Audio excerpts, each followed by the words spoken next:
there, happy homeschoolers. Today we're going to talk all about how to make our own homeschool book rules.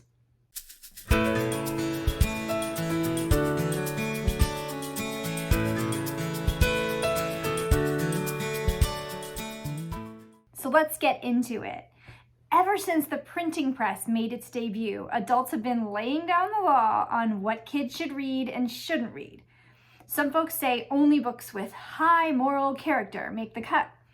Some separate books into two basic piles, clean and dirty, or banned and not banned. And we're talking about this in the news all the time. There's a news story every night about this. One popular set of book rules comes from the Charlotte Mason philosophy. So the bad books in this line of thinking are called snoodle, chuffle, scrump, twaddle. It's twaddle. They're called twaddle. So there's living books, which are the good books. The bad books are called twaddle. And this yearning to separate books into you should read this and you should not read that goes all across the entire political spectrum and all across the homeschooling spectrum. And the word I see most often in the secular homeschooling word isn't dirty books or low moral character or twaddle. We don't see words like that. It's sort of the worst thing a book can be called in the online universe. We've all heard it. We've all heard someone say, "I'm sorry, that book is problematic." That was dramatic. So there's so many different sets of rules that exist, and some of them are just for certain communities that they stick with on their own. Others want to sweep into your bookshelf and clean house. But guess what?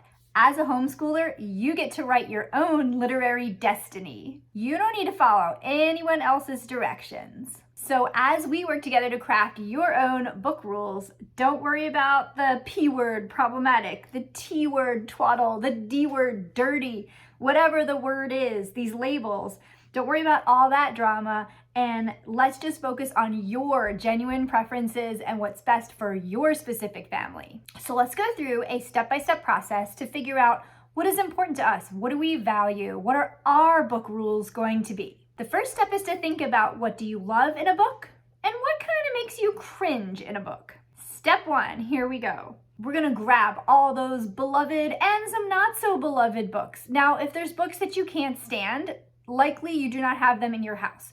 So since you don't have them on hand, you can actually just write the title on a sticky note or a little scrap paper and put it in your pile. Here's my list. I brought in, children's books and novels. It's a mix of adventure, action, fantasy, a lot of heart. You'll see is a theme here for us. Your book list might be completely different. In fact, it should be completely different. That's the point. Now, in step two, you're gonna kind of dive into your pile and see what do we have here? What are some themes that emerge?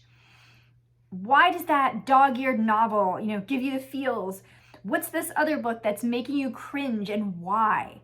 Was it boring? Was it offensive? What was the problem? So let's take a look at why do we like what we like? Why do we not like what we don't like? And what you're gonna wanna do here is just take down a few quick notes. Jot down, what do we love? What do we hate? What are the themes that are coming out of this? So now it's time to look at step three. What are we seeing here? Can we categorize things? Can we put things in to go together? What are the themes? What are the patterns popping up? So our family, for example, loves heart and emotion and connection. And what we don't really tend to love are books that are just simply trying to be clever with a whole lot of wordplay, that sort of thing. And it's kind of weird because our family is always trying to be really clever, but for some reason we don't want to see that in others. I don't know. This is how we roll. It's okay. So it's your turn. What makes you just go gaga over a book and what makes you groan?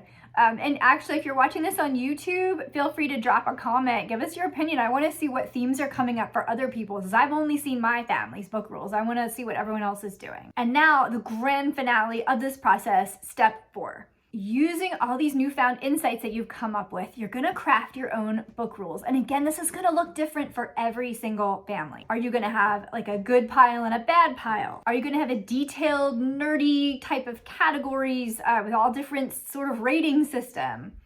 Are you gonna do a really super nerdy quadrant map, which is what I did? So this could be totally different for everybody. However you choose to do it, the important thing to remember is the power is in your hands, not somebody else's. Your book rules your way for your family. That's the freedom of homeschooling. Until next time, happy homeschooling and keep reading.